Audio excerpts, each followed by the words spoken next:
Salam sehat, salam perubahan. Bertemu lagi dengan saya Intan Nilam di channel kesayangan kalian, Point News. Dalam sistem hukum yang ideal, vonis pengadilan yang sudah berkekuatan hukum tetap atau ingkrah seharusnya menjadi akhir dari proses panjang keadilan. Namun dalam kasus Sylvester Matutina, Ketua Umum Solidaritas Merah Putih atau Solmed, organisasi relawan Jokowi, vonis bukanlah akhir, melainkan awal dari babak skandal hukum yang membingungkan publik.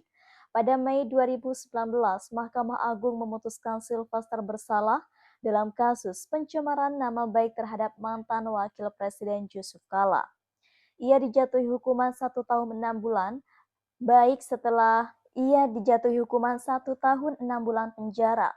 Vonis itu ingkrah, namun hingga September 2025, lebih dari 6 tahun setelah putusan, Sylvester belum menjalani hukuman. Ada beberapa contoh nih, Termul Sutak satu ini dulu juga dia bisa 6 tahun bebas berkeliaran, padahal sudah inkrah, ya. Ya itu kan ada orang besar. Oh itu ada orang besar di atas. Nah sekarang orang besarnya siapa? Udah nggak ada sekarang orang besarnya. Orang besarnya udah lengser. Akhirnya dia kena dikejar sama kejaksaan hari ini. Eksekusi Sylvester nih Pak, sudah 6 tahun ini ada teguran langsung nggak sih dari Jaksa Agung kepada kejaksaan? Sudah kami sudah minta sebenarnya untuk, dan kita sedang dicari. Jadi Kajari sedang kita mencari terus. Serius ya Pak? Iya, betul kami tidak main. Kita sedang dicarinya, ya. Ia bahkan tetap aktif di ruang publik, bahkan sempat diisukan menerima posisi strategis di BUMN. Ini menimbulkan pertanyaan yang makin sulit dihindari. Apakah hukum hanya berlaku untuk mereka yang jauh dari kekuasaan? Sorotan tajam datang dari berbagai tokoh, termasuk Mahfud MD, mantan Menko Polhukam, yang selama ini dikenal sebagai penjaga konstitusi. Dalam pernyataannya, Mahfud menyebut bahwa kejaksaan tidak bisa terus-menerus beralasan sedang mencari. Putusan sudah ada, identitas terdakwa jelas, dan negara punya seluruh instrumen untuk mengeksekusi. Jika memang ada niat, tak hanya Mahfud MD, DPR lewat Komisi 3 juga mulai vokal mempertanyakan kenapa Jaksa Agung tidak segera memerintahkan eksekusi meski vonis sudah jelas ya.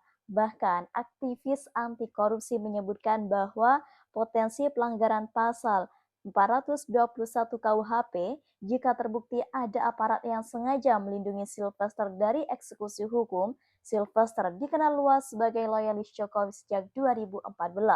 Ia bahkan beberapa kali ya tampil di forum publik sebagai pembela keras Jokowi sejak 2014 melalui kebijakan presiden. Ini membuat banyak pihak curiga ya, apakah ada tameng kekuasaan yang secara diam-diam nih melindungi Sylvester. Bahkan Said Didu, ex pejabat dan pengkritik vokal pemerintahan, menyatakan secara terbuka bahwa ini bukan soal kelalaian hukum tapi soal nyali. Ia menulis Sylvester belum dieksekusi walau vonis ingkrah 6 tahun. Apakah aparat takut? Atau ini bentuk amnesti diam-diam untuk loyalis? Tuduhan ini meski belum dibuktikan secara hukum, semakin memperkuat dugaan publik akan adanya dua wajah dalam sistem hukum. Yang pertama, untuk rakyat biasa, satu lagi untuk mereka yang dekat dengan pusat kekuasaan.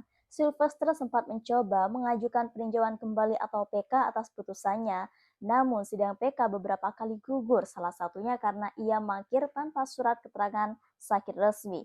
Artinya ya, secara hukum, upaya hukumnya telah habis dan eksekusi seharusnya tidak bisa ditunda lagi.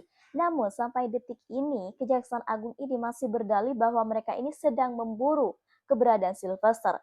Padahal ya, Menteri Imigrasi menyebutkan tidak ada surat pencekalan dan aparat lokal pun belum menunjukkan bukti bahwa adanya pencarian aktif. Sudah lebih dari 6 tahun sejak vonis ingkrah, namun Sylvester Matutina ini belum juga menjalani hukuman. Ia lolos dari eksekusi, mangkir dari sidang peninjauan kembali, dan juga tak dicekal ke luar negeri, dan belum juga dimasukkan dalam daftar pencarian orang atau DPO.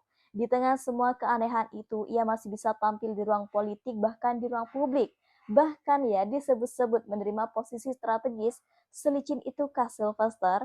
Atau justru sistem hukum kita yang sengaja dibuat berlubang bagi mereka yang dekat dengan kekuasaan? Di saat ya banyak warga biasa harus merasakan kerasnya sistem hukum hanya karena kesalahan kecil, Sylvester ini terlihat melewati banyak sekali bahkan lalai ya yang seharusnya menjeratnya, tapi yang baru adalah Hingga hari ini, September 2025, Sylvester belum menyentuh lantai penjara barang satu malam pun.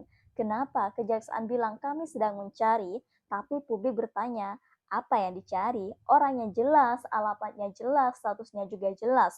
Tapi hukum justru terlihat tak jelas. Seolah kehilangan nyali ketika berhadapan dengan mereka yang dekat dengan kekuasaan. Lalu muncul pertanyaan lanjutan. Selicin itukah Sylvester atau sesungguhnya hukum kita yang memang suka meloloskan yang dekat dan menggilas yang lemah? Tidak dicekal, tidak dicari dengan serius, bahkan sempat tampil seolah-olah baik-baik saja. Di ruang publik bahkan ketika ia mangkir dari sidang peninjauan kembali tanpa surat dokter yang sah. Hukum tetap tak bergerak, PK-nya pun gugur, tapi dia tetap bebas dan publik pun mulai sadar hukum ternyata bisa dibuat sefleksibel itu ya. Asal kamu punya koneksi. Padahal jika rakyat biasa mencemarkan nama baik penguasa saja, dalam hitungan hari mereka bisa langsung ditangkap. Tidak ada alasan, belum ditemukanlah atau masih diproses, tidak ada celah. Belum ada perintah eksekusi. Lalu pejabat datang menjelaskan, kami masih proses, kami butuh waktu. Tapi ingat, ini sudah 6 tahun ya. Proses apa sampai memakan waktu 6 tahun? Putusan Mahkamah Agung tak dijalankan dan Sylvester tetap berkeliaran. Mau tunggu apa lagi? Jabatan baru, pemilu baru, atau sekedar semua orang lupa? Sylvester Matutina bukan hanya kasus hukum, ia adalah cermin dan apa yang dipantulkan dari cermin itu sangat menyakitkan. Bahwa di Republik ini hukum bisa diam, bisu, dan bahkan lumpuh. Jika yang berhadapan dengannya adalah kawan kekuasaan, jika penegak hukum masih punya sisa wibawa, maka eksekusi adalah keharusan. Jika tidak, maka kita memang hidup dalam negara hukum, tapi hanya untuk rakyat biasa. Ketika jaksa bilang, kami cari terus, publik ingin bertanya, sudahkah dicari dengan serius? Atau hanya pura-pura sibuk hingga sorotan meredup? Dan semakin lama ini dibiarkan, maka semakin kuat juga ya kesan bahwa Sylvester ini bukan licin karena cerdik, tapi karena dilicinkan. Kalau memang benar dia masih di Indonesia, lalu siapa yang membentengi? Kalau tidak ada niat melindungi, mengapa tak juga ada eksekusi?